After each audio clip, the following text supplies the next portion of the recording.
Okay, I'm putting the recording. I'll share the recording after the class as well.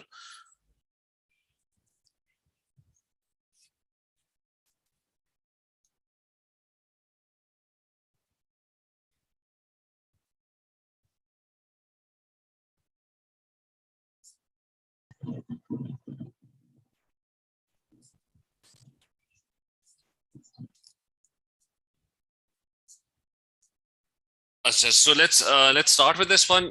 We've got so summer May 2016 variant 2.1. So we're going to start with this one. The first question is about that's an easy one. You just have to figure out the number of electrons, protons, and neutrons for this one.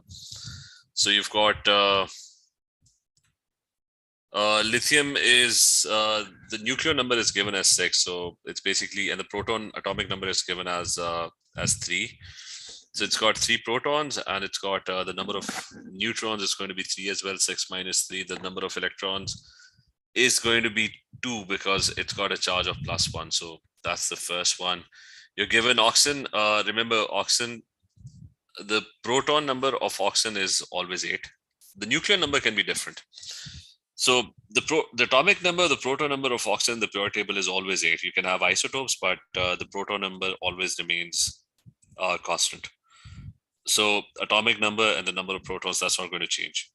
The number of neutrons are given as 9. So that would make, what is the nuclear number? The nuclear number is the number of protons plus the number of neutrons. So that's going to be 9 plus 8, and that's going to be 17. So this oxygen over here, you can remember this. The nuclear number is the number of protons plus the number of neutrons. And what is the charge on this thing? Anyone what's the? It's going to be -2 because you've got 8 protons and you've got 10 electrons, so that's -2. Then you have iron, and this one again, all elements, remember, they are identified by their atomic number or by their proton numbers, which are exactly the same, and that doesn't change for an element. The nuclear number changes, the neutrons change, this never changes. So this is iron. If you look in the periodic table, that's going to be iron. That's 26. And it's got 54 nucleons. So what's the number of neutrons? That's you subtract it and you're going to get what? Okay, what do you get for this? 54 minus 26 would be 28. But please double check this. Achha. What is the charge on this iron over here? +2. Okay, so this one is +2 because the number of electrons are lesser compared to the number of protons, so that's +2. And finally, the last one, which is it's got proton number. It's got 17 protons. So the atomic number is also going to be 17. Now, what is 17? 17 is obviously chlorine. You just have to remember to identify elements from their proton numbers. The neutrons are 18, so that would make the nuclear number 18 plus 17, and that's going to be 35. And it's got no charge, so the number of protons and the number of electrons are going to be exactly the same.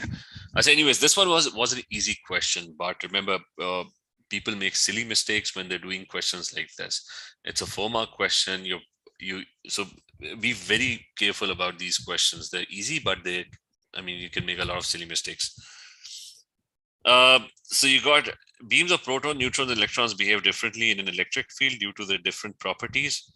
The diagram shows the path of a beam of electrons in an electric field. And label lines to represent the paths of beams of protons and neutrons. So how would the beam of neutron look like? So neutron straight जाएगा, proton ऊपर की तरफ reflect करेगा. Okay, so that's where your neutrons are going, and protons would get attracted because they've shown the electrons going in this direction. So that's your positive plate. The other one would be your negative plate. But how would the proton beam be different compared to the electron beam? Would it be deflected more or less? So it will be lesser.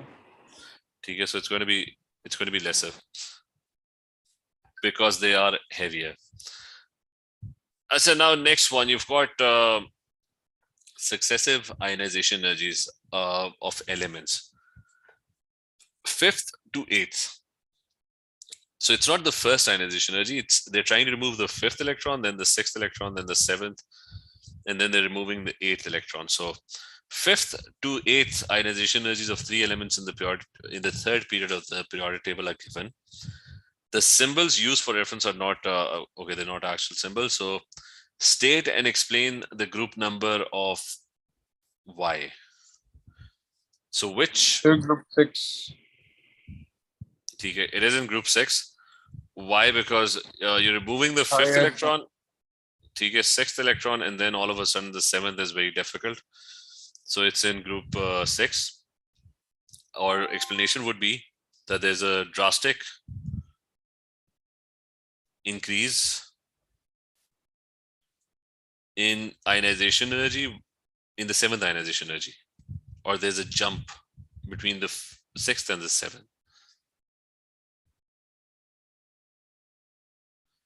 And that indicates that the electron is removed from an inner shell.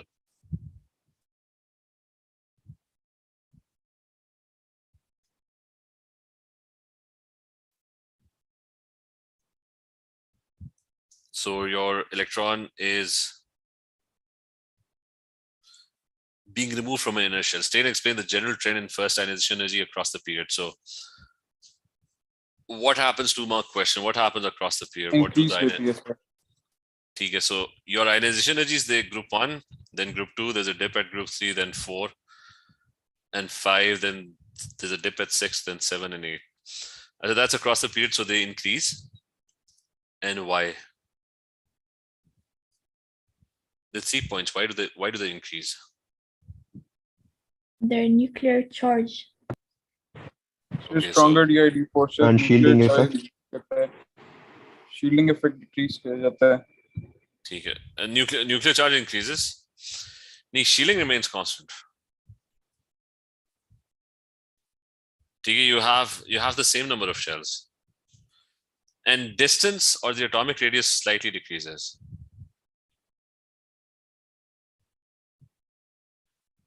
Since it's a 2-mark question, they're going to probably just give you marks for this and this.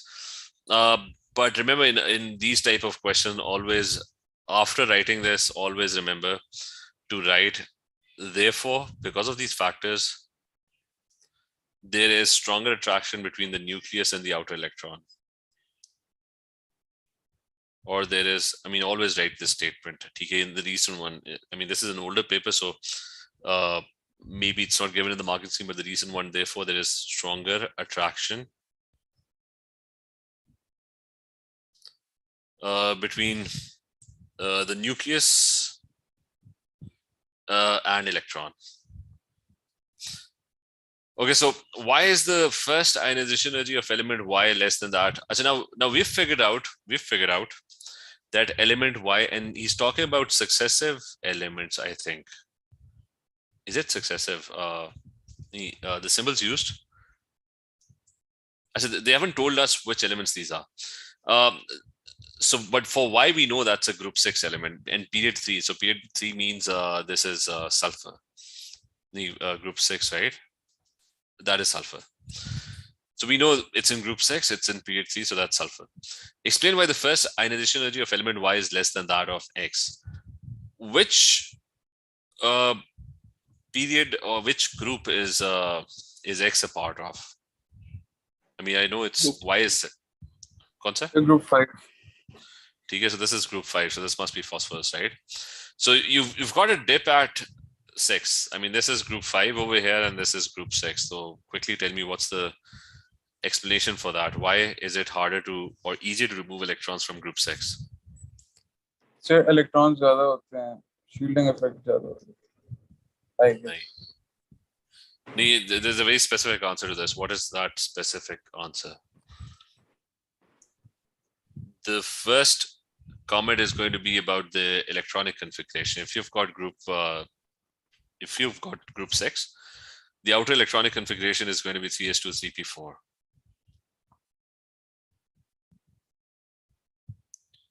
So that's 2, 1, and 1. And if you've got phosphorus, that's 3s2, 3p, x, y, and z. So this is 1, 1, and 1. So the first comment would be that in sulfur, the electron is removed from a paired p orbital.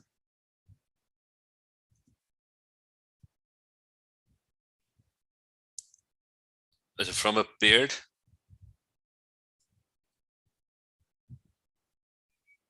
and in phosphorus, you're going to write the other one, that the electron is removed from an unpaired p orbital. So since it's removed from a paired orbital, due to spin pair repulsion, it's easier to remove electrons.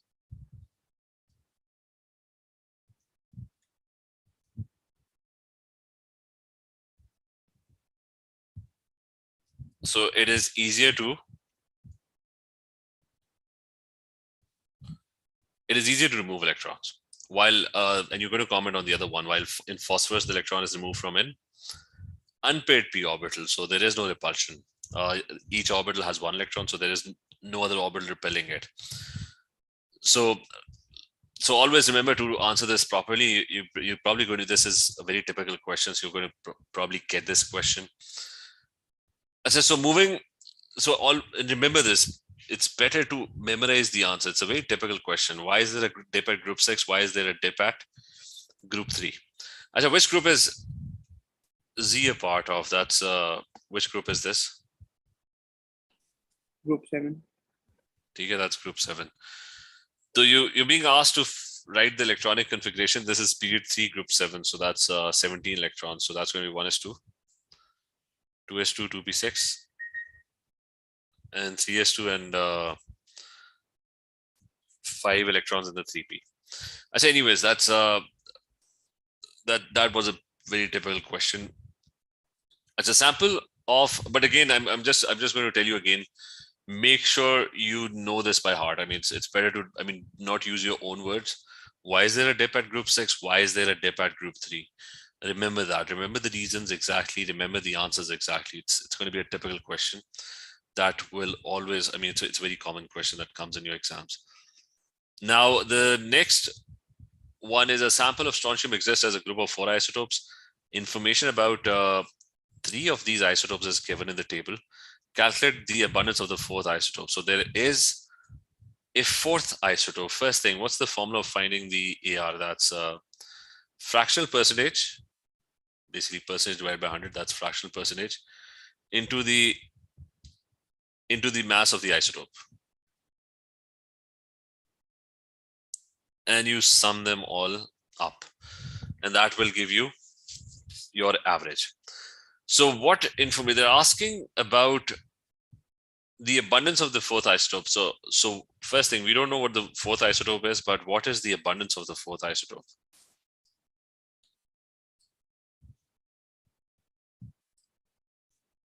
Okay, does anyone have a calculator? What's the abundance? 0.56. So did you subtract all of these percentages from 100? 0.56, right? Yes. 0.56. Okay, so you're getting 0.56%, and we don't know what the mass of the isotope is. So anyways, they've told us what the AR is. So we're going to use this formula, and we're going to try and figure out what X is. So again, it's a simple question, and but you're going to make a lot of mistakes on your calculator. So try doing this question quickly. We know what the AR is. That's 87.71. And so it's percentage, fractional percentage, 9.86 over 100 into 86 plus the other one. So first one, you multiply the second one, 7 over 100 into 87 plus 82.58% divided by 100 into 88. And then the last one, which is 0.56% over 100 into X. Now, everyone should try doing this on your calculator. The calculation is, writing or the question is easy, but it's very hard to actually solve this properly on your calculator. So try it and tell me what the answer is. 80.9. 80? 83.9. 80.9.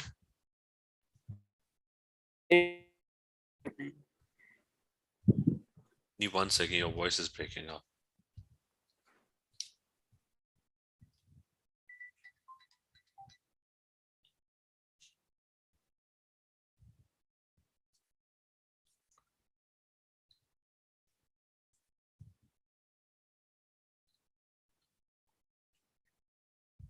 What's the answer to this one?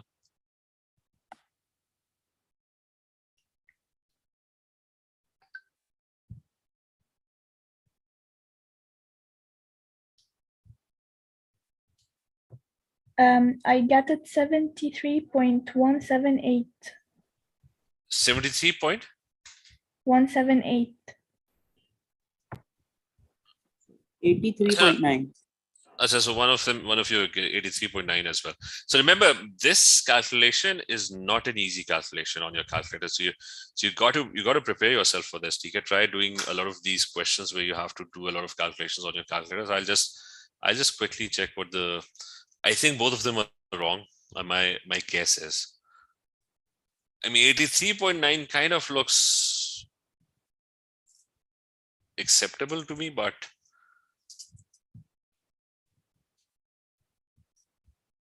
and hopefully we haven't made any mistakes writing this. I mean, everything kind of checks out. So just quickly, what's that's the first question, right? So 83.9, was it exactly 83.9 or what?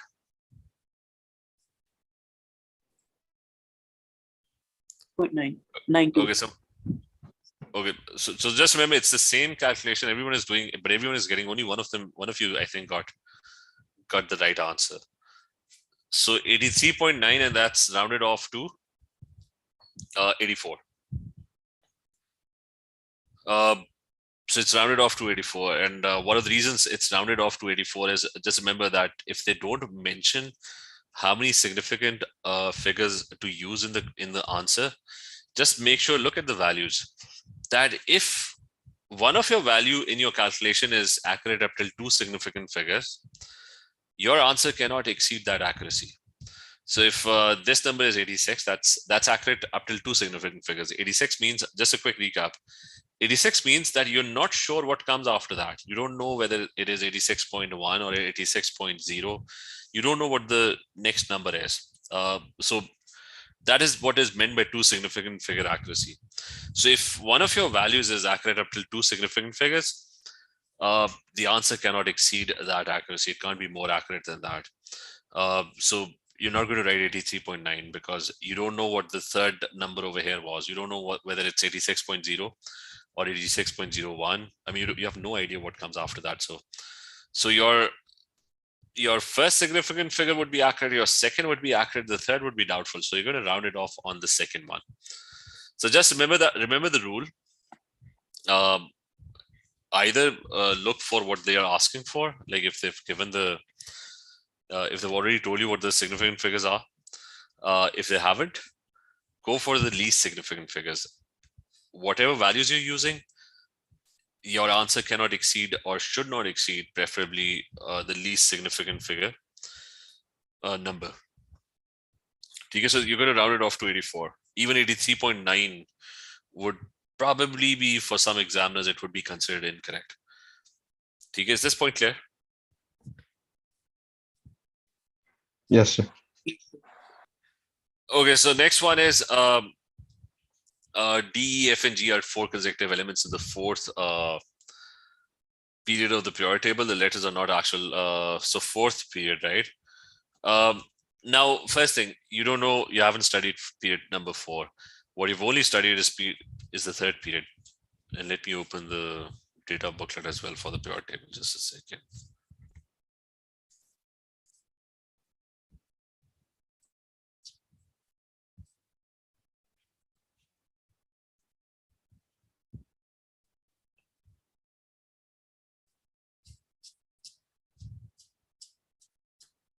So this one. So just remember that the 4th period, this one is going to be the same as the third period. Okay, elements at the top will have the same properties as the elements at the bottom. So D is a soft metal, silvery metal. So which one is the soft metal in the whole period? I Potassium. mean, okay, that's going to be group 1, right? So that's going to be group 1. So that's going to be potassium in the fourth period. So you already figured that out. It's room temperature. But then he says that it's got. So D is a soft silvery metal with a melting point just above room temperature. So its amphoteric oxide has a melting point of 1900 and can be formed by heating D in oxygen. So this is a contradicting information, because who forms an amphoteric oxide in period number 3? Aluminium. Okay, that's aluminium. So he could be talking about potassium, but potassium is definitely not the one, because potassium is definitely a very basic oxide. The only amphoteric oxide that we know of there's only one in all these oxides. Sodium oxide, magnesium oxides are basic. Aluminium oxide is the only one that's amphoteric. So based on the chemical properties, it's going to be gallium in period 4. So I'm going to change this. That even though they've said it's soft, but you can't miss the chemical property, which is, since it's amphoteric, it's probably going to be gallium, because it's right next to your aluminium. Now, T, that's T. Now G is a solid that can exist as several different allotropes, most of which contain G8 molecules, and it burns in air. So what do you think this looks like? What is it familiar with? Who forms Sulfur. G? That's sulfur, S8. It forms SO2, dissolves in water to form an acidic solution. So it forms sulfuric acid or sulfurous acid. Reacts with it forms a salt as well with a base. So that's definitely sulfur. So we are looking at an element that's in period 4. So that's going to be selenium. That's Se over here. That's below sulfur. So one of them is basically G is selenium, which, I mean, we're treating it as sulfur. And the other one, D, is definitely aluminium, because not aluminium, sorry, the one below that, gallium. Its properties are similar to aluminium. Write an equation for the reaction of D2O3 with, so it's basically Al2O3 with HCl. So what is the reaction? What salt is produced? I mean, you can just recall your reaction of Al2O3 with HCl. So what is the salt that is produced? Okay, so it's going to produce DCl3 plus H2, and this needs to be balanced. So there's going to be 2D, and there's going to be 6 and 3 water molecules. And again, with sodium hydroxide, what happens when Al2O3 reacts with sodium hydroxide? It's an amphoteric oxide.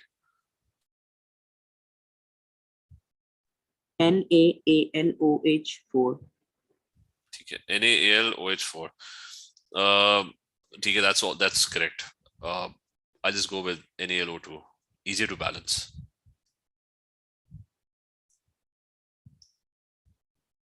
So it's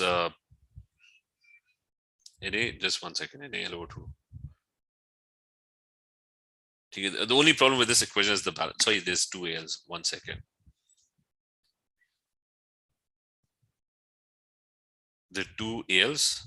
So 2 Als. Okay, now it looks balanced, I think. 5 oxygens, so 5 oxygens. Yep, 5 oxygens. So you can just substitute that with D. So, but remember this equation, the NaLH4 equation, that's also fine. Suggest the type of bonding and structure of T2O3. So again, it's talking about Al2O3. Now here's an issue.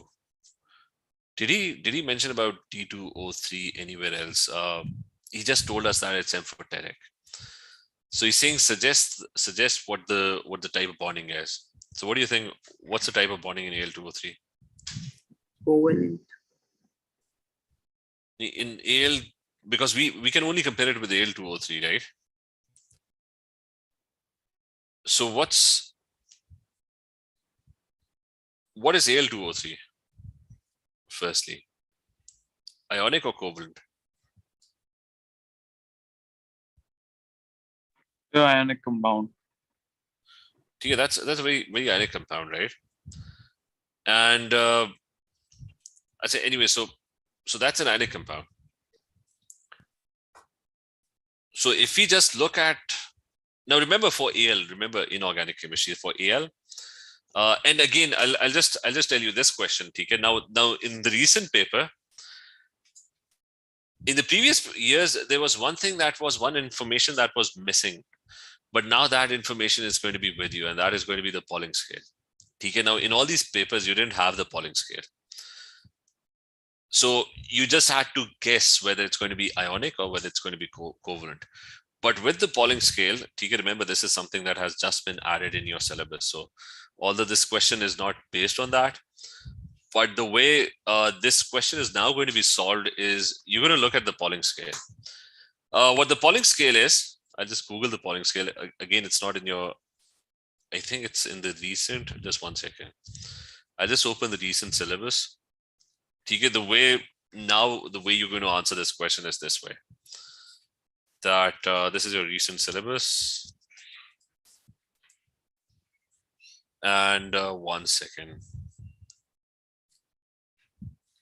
Pauling, is this? Yep. So as you've got your Pauling electronegativity values, right? Over here. So now, so just be careful. TK, this is not in the marking scheme. This has just been added. So this year. So this is going to be the first paper that you're going to attempt with this table. So based on this, you've got your electronegativity values. Now listen carefully. Electronegativity increases to the right.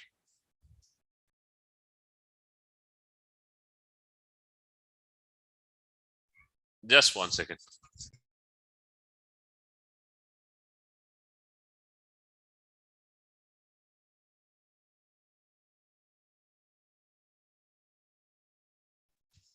Sorry. So now you have your Pauling scale. The Pauling scale is your list. It lists your electronegativity values. It increases to the right. I mean, you already know that the tendency for the atom to gain electrons, it increases to the right because the number of protons, they keep on increasing, and smaller atoms are less shielded, so they also attract electrons, right? But now you've been given these values. The number over here. So the number over here tells you how strongly is it going to attract electrons. 4 means that the electronegativity value is really high. 0.8 over here means that it doesn't really like to attract electrons. It instead likes to lose electrons. Okay, so is this clear what the Pauling scale looks like? Now, is this clear? Yes. I said now. An element is going to be covalent if the electronegativity difference is going to be less than 1.7. Then it's going to behave like a covalent molecule. It's going to share electrons. So for example, Al and Cl, that bond is going to be covalent, because if you look at Al and you look at Cl, the electronegativity difference is Al is 1.5 and Cl is 3. The difference is less than 1.5. It's around 1.5, so it's less than 1.7. So that means it's going to be a polar compound, but it's not going to be that. It's not going to be very ionic. It's going to be polar, but Cl would be attracting electrons strongly, but Cl will not be able to gain electrons. Cl will not be -1. Al will not be +3 over here. Instead, there would be a lot of sharing of electrons happening, and this molecule is going to be a covalent molecule. On the other hand, if I look at aluminium and oxygen, right? Like Al2O3, right? If I look at that, analyze that bond. Aluminium is 1.5 and oxygen over here is 3.5, right? So the difference is now greater than 2. So that means that is going to be ionic. Is this point clear?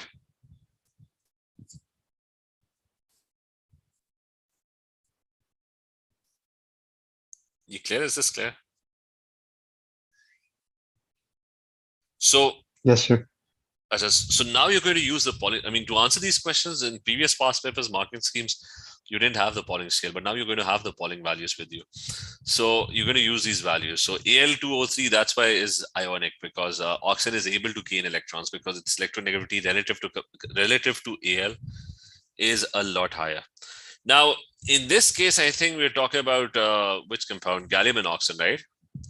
So what do you think gallium and oxygen is? Ionic or covalent?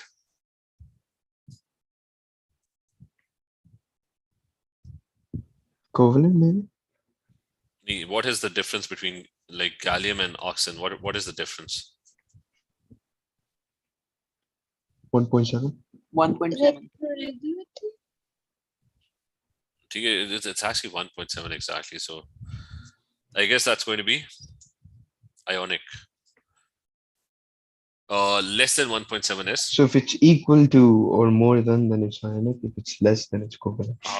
But remember, this question is not really designed for the Pauling value. So I think because I mean this kind of makes things vague because it's exactly 1.7. But Okay. I'll just quickly check this one. I mean the question would be answered the old-fashioned way. I mean the old-fashioned way was that you're going to look at Al2O3, right? I mean the older way was it was similar to Al2O3, so you're going to go for ionic. It's going to have a giant ionic lattice, right? But I just told you the new way. The new way is you're going to look at the Pauling values, and then you're going to decide whether it's covalent or it's ionic. Okay, but is the point clear? How to solve it in the new way, right? Yes.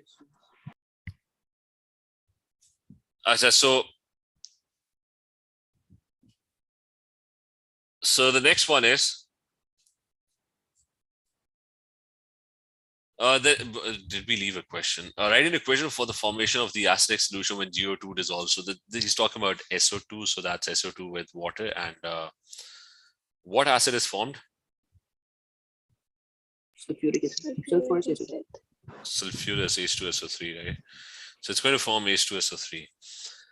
So that is that, and you've got an elements in group 2, and the compounds show similar and trends. And let me open the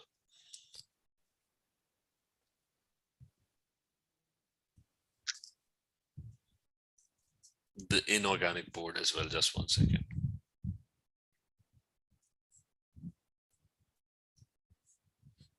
So this question, describe what you would see when calcium is added to cold water. So what are you going to see? Is there going to be a reaction or not? And remember, the question is about seeing. So there's no point in writing the equation. And it's a 3-mark question. So what would you see? Fizzing. White Okay. solid. So firstly, what's the equation, by the way? Calcium hydroxide. COH 2 times. Like Okay. Ca and OH twice. And hydrogen gas, right? So there's going to be effervescence or fizzing, slight fizzing. And he's already told you that they all react with cold water. What other? That's one. Effervescence or fizzing. What's the other one? White solid. Calcium hydroxide is not very soluble, so you're going to get some white precipitate forming. And I don't see any other one. Calcium will dissolve, but some of the precipitate would form. So maybe they're going to give 3 marks for these. I'll just quickly check for this one. The calcium dissolves. I mean, that was 1 mark. So bubbles, cloudy or milky. I mean, that's white precipitate. So that is kind of the same thing. Calcium disappears or calcium dissolves. That's the third one. I thought I didn't actually write that one. So calcium disappears or dissolves. That's the third one. Now write the equation. We've already written the equation. That's this one. And then describe how the reaction of barium with cold water would differ. So will it be more reactive or less reactive? The calcium is at the top of the group. So remember, the reactivity increases down the group. Why? Because it becomes easier to actually lose electrons. So it becomes more reactive. So it's going to be more reactive, right? So in terms of what you would see, so basically, how would the observation change? How the first thing is that describe how the reaction of barium would differ in terms of what Barium precipitate would be soluble. basically there won't be any precipitate, Yes. right? No white precipitate formed because barium hydroxide, the solubility of the hydroxide increases down the graph. And there's going to be more effervescence or more vigorous effervescence, more bubbles of hydrogen gas or more fizzing. That's going to give you your 1 mark. Now, magnesium oxide can be formed by the reaction of magnesium and oxygen in the air. Draw a fully labeled reaction pathway diagram for the reaction between magnesium and oxygen. So, is it going to be an exothermic reaction or an endothermic reaction? Magnesium burning in oxygen. Like this is Endo? combustion. Combustion. What is combustion? Exo or endo? Oh yeah, exothermic. So it's going to be exothermic. So that means the products would be lesser. Delta H would be this thing. So you have to fully label this. Activation energy would be. All arrows must start at your reactants. Explain why there's no visible reaction when a magnesium ribbon is exposed to air. Why is there no visible reaction? High activation energy. Okay, so usually when you don't have a reaction, it has high activation energy, but usually that question is for 1 mark. So maybe and magnesium burns, okay, so we know that magnesium burns in air. You can burn it in air. So it's got high activation energy. What could be the reason for that? And maybe what could be the possible reason for there's a magnesium ribbon and there's oxygen gas. So maybe there's this coating of No magnesium heat, oxide. maybe.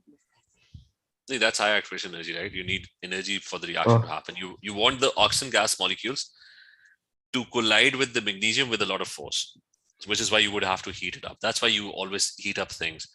Like wood doesn't burn. Why doesn't wood burn in air? Because you would have to heat the oxygen molecules first, so that the oxygen molecules, they come in with a lot more force and they hit and collide with the surface and they break the old bonds. So that's why you need high activation energy. So we'll just look at the answer for the 2nd mark, which would be so I guess both marks are kind of the same. It's so the activation energy is high, that's 1 mark, and the other one is kind of the same thing.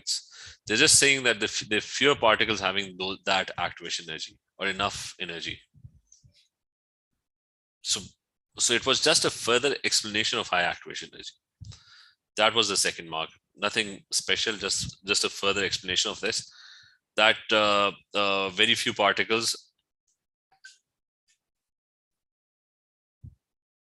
So very few particles had energy that was greater than EA. So very few successful collisions actually took place. Now, magnesium oxide is used to manufacture heat-resistant bricks for furnace lining and steel industries. Explain the property of that makes it. Now, magnesium oxide is a special substance, just like Al2O3 and SiO2. Why is that? Ceramic material, high melting point. Okay, so it's a ceramic. It's a ceramic material. So state and explain the property. What properties make magnesium oxide a suitable material for? What are the properties that would make it suitable? What kind of properties do ceramic materials have? High melting point. So they've got high melting points and strong structures as well. What else?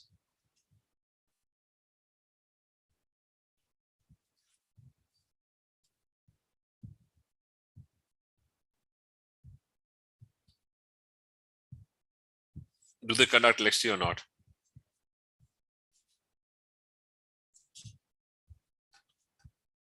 The insulators.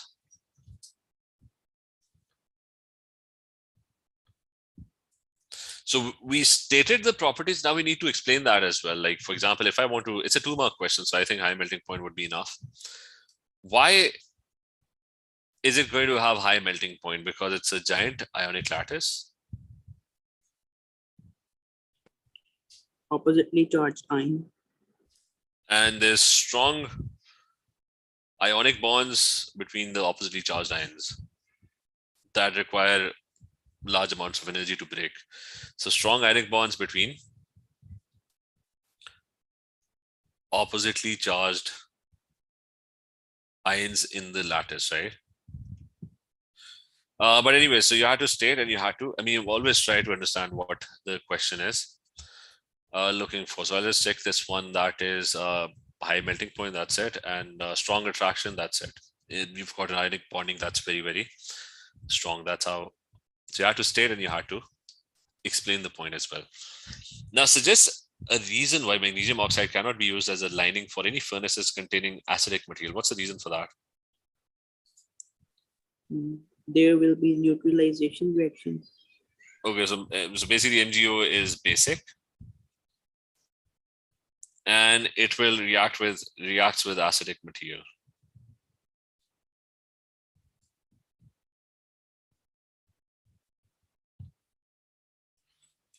Next one is nitrates and carbonates of the group 2 elements form magnesium to barium decompose when heated. State the trend in thermal decomposition. What happens to the, does it become easier down the group or difficult down the group decomposing a substance? Easier. Difficult. Okay, it becomes difficult. Let me just share the notes. Copy just a second. Group 2, this one. Always remember this thing, that the thermal stability increases down the group. It becomes more difficult to decompose a carbonate or a nitrate. So when you have a carbonate, and also remember Bunsen burner, the first two will decompose using a Bunsen burner. The decomposition temperature is a lot lesser. The bottom two will not, they would be harder to decompose using a Bunsen burner. So that applies to nitrates as well. So it becomes more difficult to decompose down the group. And there's a reason for that. And the reason is this one. The reason is that if you have a smaller ion, the smaller ion has a very strong attraction for the electrons of oxygen. So it polarizes the carbonate ion. This is the carbonate ion. So the carbonate ion and the oxygen electrons, they get pulled very strongly towards the +2 because it's a smaller ion, greater charge density. So it ends up forming MgO and the carbon dioxide breaks away. When you have a bigger ion, the carbonate ion is a lot stable because the bigger ion is not going to polarize or attract the electrons in the carbonate. So the carbonate ion would be a lot stable. It's not going to decompose. It's not going to produce carbon dioxide that easily. So that's the reason for that. Anyway, state the trend. You just have to state the trend. You get no explanation. You can make sure you understand this term. State means just state it. No explanation needed.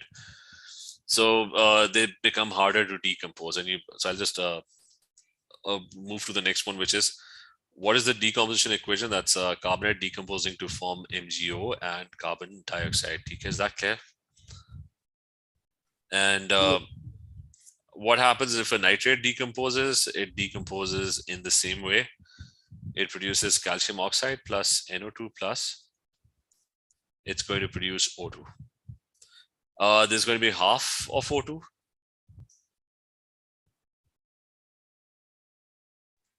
So shouldn't you write in whole numbers? In the mark sheet it says whole numbers.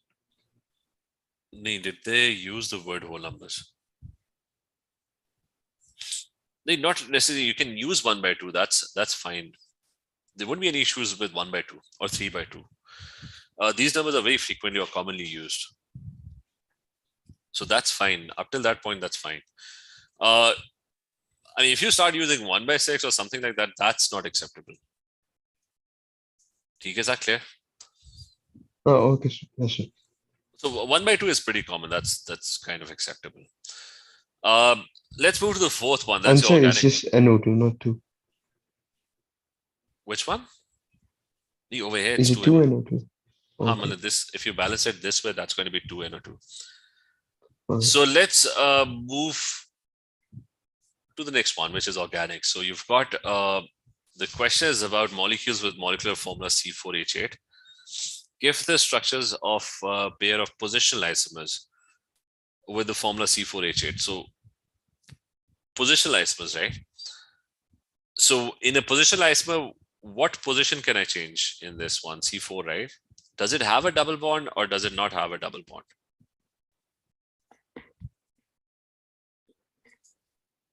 When the C4H8 is it containing a double bond? Is it? See, it's got a double bond, right? And it's going to have H's. So what's a positional isomer for this one?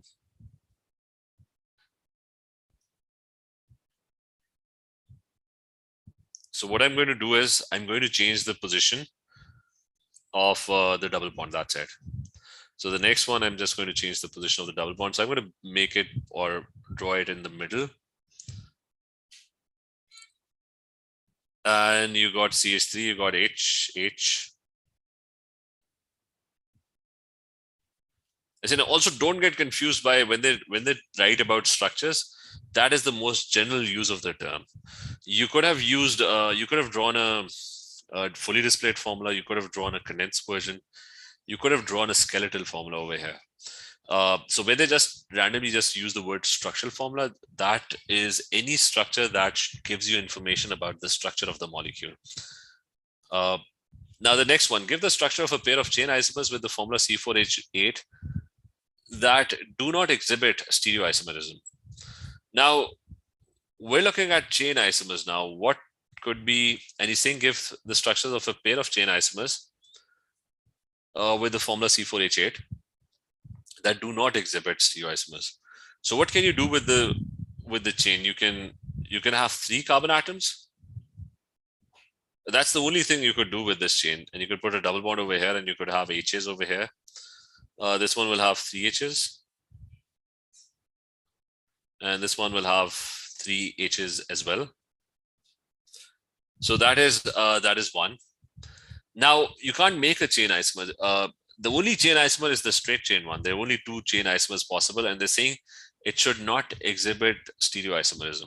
So which one should I draw? This one or this one? The other chain isomer. You could have 4 carbon atoms in a straight chain, or you could have 3 carbon atoms and 1 carbon atom branch. So the question now is, it should not show stereoisomer. So which one should I draw out of the 2? Green one. You get the green one, right? Because this one will show cis-trans isomerism. So we're not going to draw that. So that's going to be my other molecule. Okay, these are the only 2 possible chain isomers. So just don't get confused because one of them is getting repeated, because over there it was used as a positional isomer that you had a double bond here and you had a double bond. So these 2 were relatively speaking positional isomers. These 2 are relatively speaking, they're chain isomers. Now give the structures and full name of a pair of stereoisomers with the formula C4H8. So that's this one, right? And you have to give the full name as well. And you have to draw the structure as well. So when you make, whenever you make a stereoisomer, you're going to start with a double bond and it should be drawn fan shaped. Although they haven't told you to draw the 3-dimensional version of this, but that's the only way you will be able to differentiate between the 2. So even if they ask you to draw stereoisomers, you would have to draw the 3-dimensional version because that's the only possible way you're going to differentiate between the 2. So this one, this carbon over here has an H and a CH3, and this carbon over here has an H and it also has a CH3. So you got an H and you got a CH3. This one has an H and it has a CH3. And we've got this other one, which is double bond, and it's got H and CH3. I'm going to switch the other side. So the CH3 is now pointing upwards and the H is pointing downwards. So what are the names of this one? Which one is cis and which one? What is the full name for this molecule? Cis butene. Okay, so this one is cis and it's 4 carbon atoms. That's 1, 2, 3, and 4. So that's a but. Double bond is on the second one, butene. And this one is trans butene. Now, the structure of a molecule of A with the formula C4H8 is shown. Draw the functional group isomer of molecule of A in box B. Explain how these molecules A and B could be distinguished by a chemical test. Now he's looking for a functional group isomer. So what's a functional group isomer for this molecule?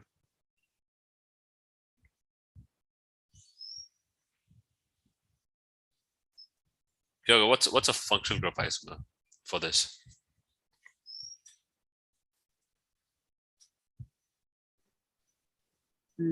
Alkene. Just one second. Okay, so it's going to be alkene. It's any one of these. They're all functional group isomers of this molecule because they're all alkenes. So you could draw any one of them. So just give me 1 second.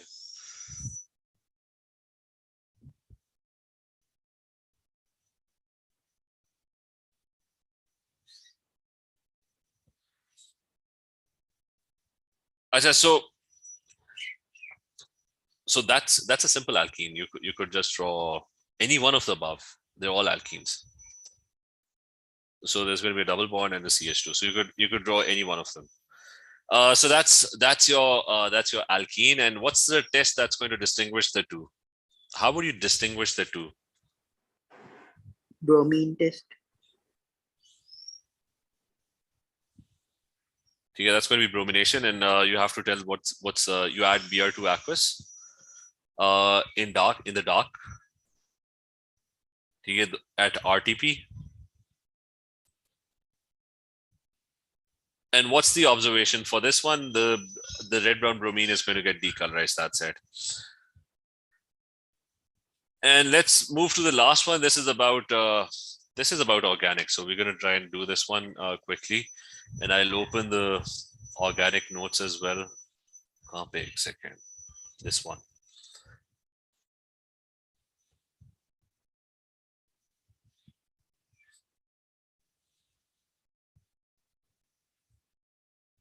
I saw this one. Oh, where did it go? Just a second.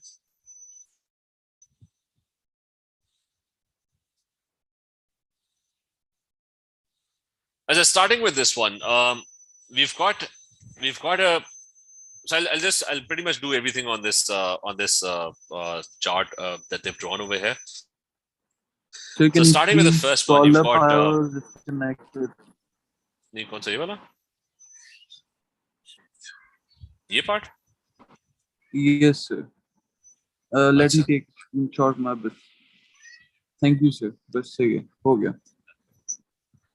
I said next one, you've got a reaction sequence is shown. So you've got a halogenoalkane. The halogenoalkane has very few reactions. You can either substitute the Br with an OH, or you could get rid of the Br and it is going to be an elimination reaction. So one of them is an Sn. What mechanism would this be? I mean, these are the two reactions. Let me show you on the chart. And that's sorry, that's the A2 reaction chart. 1 second. Where's the AS1? I think this is the AS1. I said this one. So halogenoalkanes have very few reactions. One of them is you can substitute the halogen with OH ions and it will form an alcohol. So that's the one. That's the Sn reactions, nucleophilic substitution reaction. You need NaOH aqueous and reflux. And you've got the elimination reaction where you use concentrated NaOH or KOH and you heat it and it turns into an alkene. The bromine or the halogen, it gets it gets removed and you get a double bond instead. Plus, the question will follow up, I think, surely with the mechanism as well. You should know that for a primary halogenoalkane, this is the mechanism that the nucleophile will directly attack this partial positive polar carbon atom, and the Cl will get pushed away. It's going to get knocked out, and the OH is going to come in. So that's the mechanism. So let's go back to the question. This is Sn2, primary halogenoalkane. And this over here is an elimination reaction. I'm going to solve the whole question on this. They're probably going to ask you about the conditions. So the conditions for reaction number 4 are that you need NaOH aqueous and you would reflux or heat with reflux. For elimination, you have the same exact conditions. You take NaOH, but the only difference is you're going to take ethanolic NaOH or KOH even. And you're going to heat it. So remember, NaOH aqueous, the Br gets substituted, NaOH ethanolic, the Br gets completely knocked out and it turns into an alkene. And then the Br can also be displaced by a Cn. And for that, that is NaCN ethanolic. That's also over here.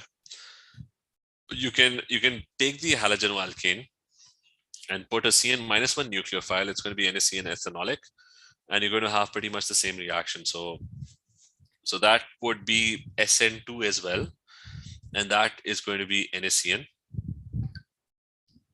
ethanolic, and that's going to be reflux. And then the Cn can be turned into a carboxylic acid. So that is this one. If you form a nitrile, a Cn can be turned into a carboxylic acid by heating it with a dilute acid like H2SO4 and reflux. So you can turn it into a carboxylic acid. So the last part over here is it turns into a carboxylic acid, and for that you would need a dilute acid like H2SO4 or HCl, and you will reflux. And then the carboxylic acid can be reduced by LiAlH4, which is this one, that when you form a carboxylic acid, the carboxylic acid can undergo reduction with LiLH4. It could turn into an aldehyde, and the aldehyde can be further reduced to a primary alcohol with LiLH4 as well. I mean, that's LiLH4. These are the reducing agents.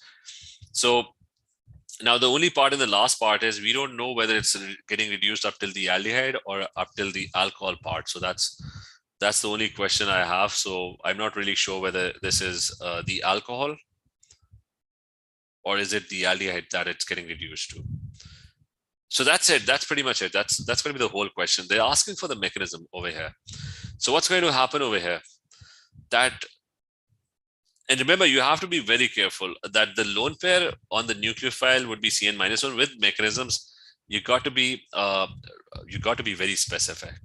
Like if I revisit the mechanism, which is over here, this is Sn2 mechanism, right? So you have to be very specific. You should know that the lone pair belongs to carbon over here, and that lone pair is going to get attracted to the carbon, which is slight positive. So you have to be very careful about drawing the mechanism. So when you draw this mechanism, the Cn-1, the carbon is positive, slight positive, the bromine is slight negative. So you're going to draw that. The arrow must be from the lone pair till the carbon atom, and the Br electrons are going to be repelled. And in the next step, the only thing that's going to be produced is a Br-1. They've removed the transition step. They just went to the product. So Br-1 is the only thing that's going to be produced. Give the name of the type of reaction. We already did that. Now, I think the infrared spectrum of propanoic acid is produced by reaction 2 is shown. So propanoic acid, this one. So your infrared spectrum is given. Describe and explain the main difference between the infrared spectrum of W and that of propanoic acid. Now, we don't know. One of them is, I'll draw both of them. One of them is propanoic acid. And this is actually propanoic acid. So all the other carbon are hydrogen atoms. And I've got the reduction part as well. I told you that it gets reduced to an aldehyde or an alcohol. So it might get reduced to an aldehyde or an alcohol. So describe the main difference between the spectrum of W and that of propanoic acid. So let's assume that it's getting reduced to an aldehyde. And that's reaction number 3. Let's assume it's getting reduced to aldehyde. So this is propanoic acid. You would have to open the data booklet for this one, and you would have to look at the infrared spectroscopy. So if I just go over here, it's going to be somewhere over here. Just a second.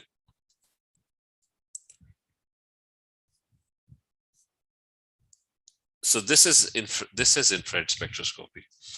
So let's quickly do that. Remember, infrared spectroscopy, you can identify a few bonds very, very easily, and that's you got serial bond O and you got an OH bond.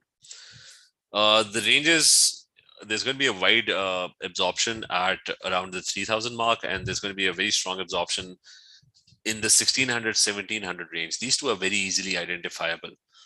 So we'll just go to the paper. You got an absorption at this range, that's your OH, and you got an absorption in this range, which is your C double bond O. So how would an aldehyde differ? The aldehyde will not have an OH. Like if you go for an aldehyde, that it forms an aldehyde after reduction.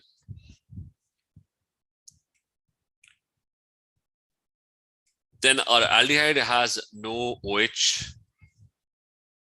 absorption. Is that clear? Yes, sir. Okay, but the only confusion with this question is that they did not really tell us because if you reduce a carboxylic acid, where's the chart? So if you reduce a carboxylic acid, the carboxylic acid can be reduced to an aldehyde, but it can further also get reduced by LiLH4 to a primary alcohol.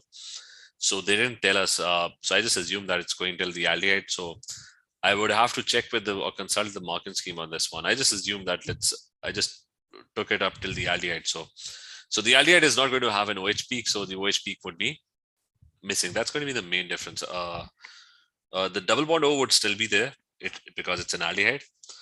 But unlike a carboxylic acid, which has OH, it's not going to have an OH. So that's not going to be there. So let's just consult. Did they go for a primary alcohol or did they go for?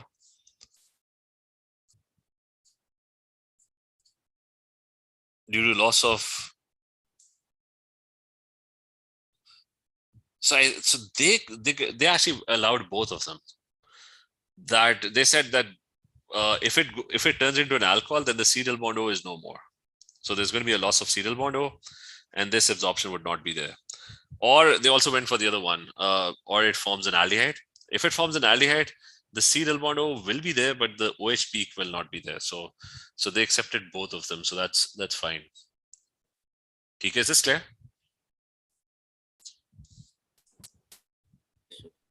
So we've Yes, already sir. done. So we've already done this reagents. We've already stated that under appropriate conditions, ethanol, and so this is new.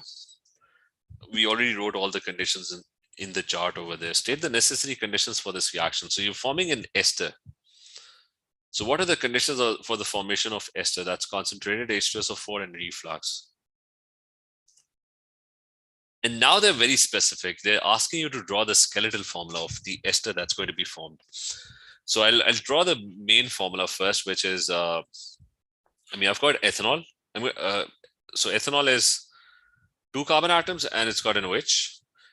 And I have a propanoic acid. It's 3 carbon atoms. I'm going to draw the carboxylic acid functional group facing the alcohol. So the H would be lost and the OH over here would be lost, and the 2 would join in the middle and they would form an ester link. So how would you draw the skeletal formula? Like it's going to look like this. It's going to be carbon and there's going to be oxygen, then there's C double bond O, and then there's going to be 2 more carbon atoms. So that's 1 carbon atom, 2nd carbon atom. After that, there's an O, right? So these dots are my carbon atoms. And after that O, there's another carbon atom. And that carbon atom has a double bond O. And after this carbon atom, there are 2 more carbon atoms. So that's 1. And then there's this other one. So that's my ester. Name the organic product of this reaction. So what is the name of this thing?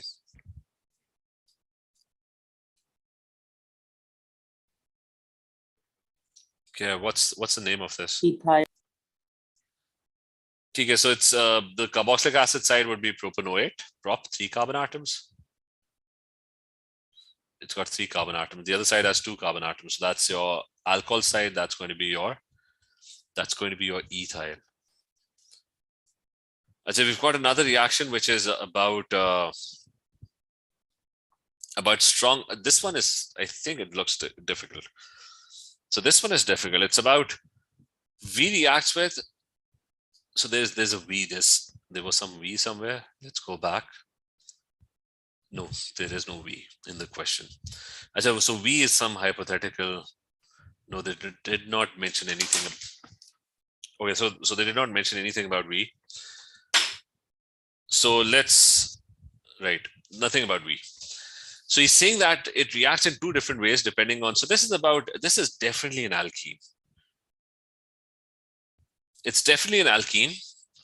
Why? Because with cold dilute KMnO4 you get a different thing. With hot concentrated KMnO4 you get a different thing. So if you look at the chart over here, alkenes undergo strong oxidation where the double bond completely breaks, and you get 3 different products. And there's mild oxidation, which is cold dilute KMnO4, and that would give you a diol where the double bond will not break. So this one over here, he's already told you that it decolorizes bromine water, so that is pretty obvious that it's an alkene. And just a second. So it's an alkene.